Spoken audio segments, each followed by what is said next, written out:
ام سلمہ۔ آپ کیا جانیں کہ حضرت ام سلمہ کون ہے؟ ان کا باپ قبیلہ مخزوم کا ایک قابل رشک سردار تھا اور وہ دنیائے عرب کا ایک بڑا معروف سخی تھا۔ لوگ اسے مسافروں کا زادرہ سمجھا کرتے تھے، کیونکہ قافلے جب اس کے گھر کی طرف روانہ ہوتے یا اس کی رفاقت میں سفر کرتے تو اپنے ساتھ زادرہ لے کر نہ جاتے، اس لیے کہ سب کے اخراجات یہ خود برداشت کرتے۔ حضرت ام سلمہ کے خاوند عبداللہ بن عبداللہ اسد کا شمار ان 10 صحابہ اکرام میں ہوتا ہے جو سب سے پہلے مسلمان ہوئے۔ ان سے پہلے حضرت ابو بکر صدیق اور چند دیگر صحابہ مسلمان ہوئے تھے۔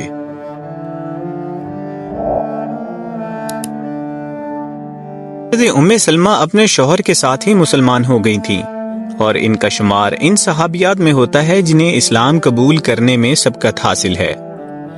حضرت ام سلمہ اور ان کے شوہر کے اسلام قبول کرنے کی خبر جنگل کی آگ کی طرح پھیل گئی۔ قریش غصے میں آ کر ان دونوں کو ایسی دردناک سزائیں دینے لگے جس سے مضبوط چٹانیں بھی لرز جائیں، لیکن ان کے پاؤں ذرا بھی نہ ڈگمگائے اور ان کی طبیعت میں ذرا بھی فرق نہ پیدا ہوا، اور نہ ہی یہ کسی تردد کا شکار ہوئے۔ جب صحابہ اکرام مصائب کی چکی میں بری طرح پس رہے تھے تو رسول اللہ صلی اللہ علیہ وآلہ وسلم نے اپنے صحابہ اکرام کو حبشہ کی طرف ہجرت کرنے کی اجازت دے دی۔ ان مہاجرین میں یہ دونوں میاں بیوی بھی شامل تھے۔ حضرت ام سلمہ اور آپ کے خاوند اپنا معزز گھرانہ اور عالیشان گھر چھوڑ کر اللہ سبحانہ و تعالیٰ کی خوشنودی حاصل کرنے کے لیے ایک اندیکھی منزل کی طرف روانہ ہو گئے۔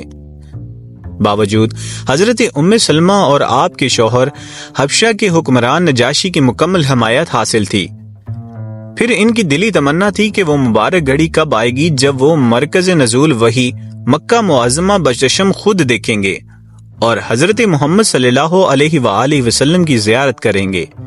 یہ تمنا ان کے دل میں سمائی ہوئی تھی۔ سرزمین حبشہ میں مقیم مہاجرین کے پاس اس قسم کی مسلسل خبریں آنے لگیں کہ مکہ معظمہ میں مسلمانوں کی تعداد میں بڑی تیزی سے اضافہ ہو رہا ہے۔ حضرت حمزہ بن عبد المطلب اور حضرت عمر بن خطاب کے اسلام قبول کرنے سے مسلمانوں کی قوت میں بے حد اضافہ ہو چکا ہے۔ قریش کی جانب سے ایذا رسائی ختم ہو چکی ہے۔ یہ سن کر مہاجرین نے اطمینان کی سانس لی اور ان میں چند ایک نے مکہ معظمہ واپس جانے کا عزم کر لیا اور جلد از جلد مکہ معظمہ روانہ ہو گئے۔ ان واپس آنے والوں میں حضرت ام سلمہ اور آپ کا شوہر بھی تھا۔ لیکن ان واپس آنے والے مسلمانوں کو جلد ہی اس بات کا احساس ہو گیا کہ انہوں نے واپس آنے میں بہت جلد بازی سے کام لیا ہے۔ جو خبریں ان کے پاس پہنچ رہی تھیں ان میں بہت زیادہ مبالغہ تھا۔ صورتحال یہ تھی کہ جب حضرت حمزہ اور حضرت عمر بن خطاب مسلمان ہوئے تو قریش اور زیادہ بھڑک اٹھے اور انہوں نے مسلمانوں پر مزید ظلم ڈھانا شروع کر دیا، جس سے مسلمانوں کی مشکلات میں بے پناہ اضافہ ہو گیا۔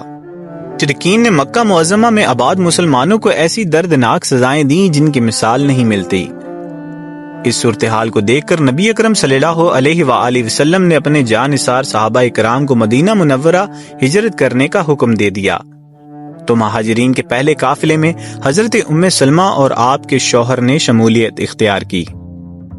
لیکن اس دفعہ حضرت ام سلمہ اور آپ کے شوہر کا مکہ سے ہجرت کرنا اتنا آسان نہ تھا۔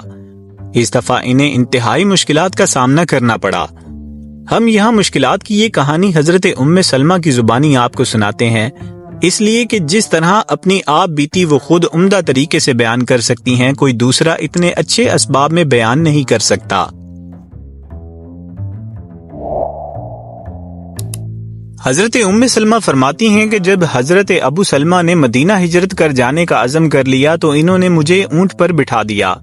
میرا ننھا بیٹا سلمہ میری گود میں تھا۔ انہوں نے اونٹ کی نکیل پکڑ کر سیدھا چلنا شروع کیا۔ ابھی ہم مکہ معظمہ کی حدود سے نکل نہ پائے تھے کہ میری قوم بنو مخزوم کے چند افراد نے ہمیں دیکھ لیا اور انہوں نے ہمارا راستہ روک لیا۔ انہوں نے ابو سلمہ سے کہا کہ اگر تم نے اپنی مرضی کو ہم پر ترجیح دے ہی لی ہے تو اس عورت کو اپنے ہمراہ کیوں لے جا رہے ہو؟ یہ ہماری بیٹی ہے، ہم اسے تیرے ساتھ کسی دوسرے ملک جانے کی قطعاً اجازت نہیں دیں گے۔ پھر انہوں نے آگے بڑھ کر مجھے ان کے ہاتھوں سے چھین لیا۔ جب میرے سرتاج شوہر کی قوم بنو اسد نے یہ منظر دیکھا تو مجھے اور میرے بیٹے کو چھین کر لے جا رہے ہیں تو وہ غضبناک ہو گئے۔ انہوں نے کہا کہ اللہ کی قسم ہم تمہارے قبیلے کی اس عورت کے پاس یہ بچہ نہیں رہنے دیں گے، تم اسے ہمارے قبیلے کے مرد سے زبردستی چھین کر لے جا رہے ہو، یہ ہمارا بیٹا ہے،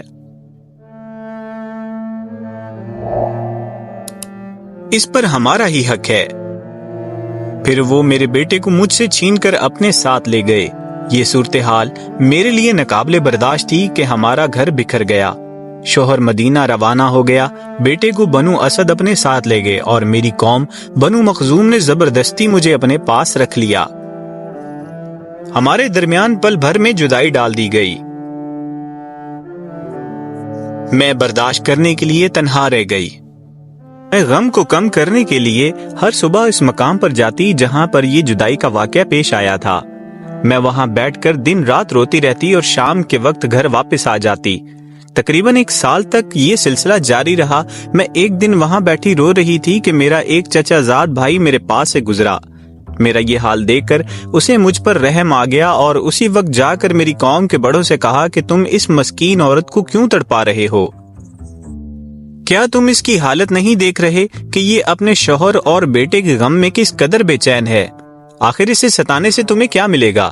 اس بیچاری کو چھوڑ دو۔ اس کی یہ بات سن کر ان کے دل میں بھی رحم آ گیا۔ انہوں نے مجھ سے کہا ہماری طرف سے اجازت ہے، اگر تم چاہو تو اپنے خاوند کے پاس جا سکتی ہو۔ میں نے کہا یہ کیسے ہو سکتا ہے کہ میں مدینہ چلی جاؤں اور میرا لخت جگر بنو اسد کے پاس ہی رہے؟ یہ بتاؤ میرے غم کی آگ کیسے بجھے گی؟ میری آنکھوں کے آنسو کیسے خشک ہوں گے؟ میں ایسا ہرگز نہیں کر سکتی کہ اپنے شوہر کے پاس مدینہ چلی جاؤں اور اپنے ننھے بیٹے کو مکہ میں ہی رہنے دوں اور اس کے متعلق مجھے کوئی علم ہی نہ ہو۔ مجھے اس غم میں مبتلا دیکھ کر کچھ لوگوں کے دل میں نرمی پیدا ہو گئی اور بنو اسد سے اس سلسلے میں بات کی تو وہ بھی راضی ہو گئے اور انہوں نے میرے بیٹے کو مجھے واپس کر دیا۔ میں نے سوچا کہ اب مجھے فوراً یہاں سے نکل جانا چاہیے، کہیں کوئی اور رکاوٹ ہی پیدا نہ ہو جائے۔ میں نے جلدی تیاری کی، بیٹا گود میں لیا، اونٹ پر سوار ہوئی اور مدینہ اکیلی چل پڑی۔ مخلوق خدا میرے بیٹے کے علاوہ میرے ساتھ کوئی نہ تھا۔ جب میں مکان میں تنعیم پر پہنچی تو وہاں عثمان بن طلحہ ملے۔ انہوں نے کہا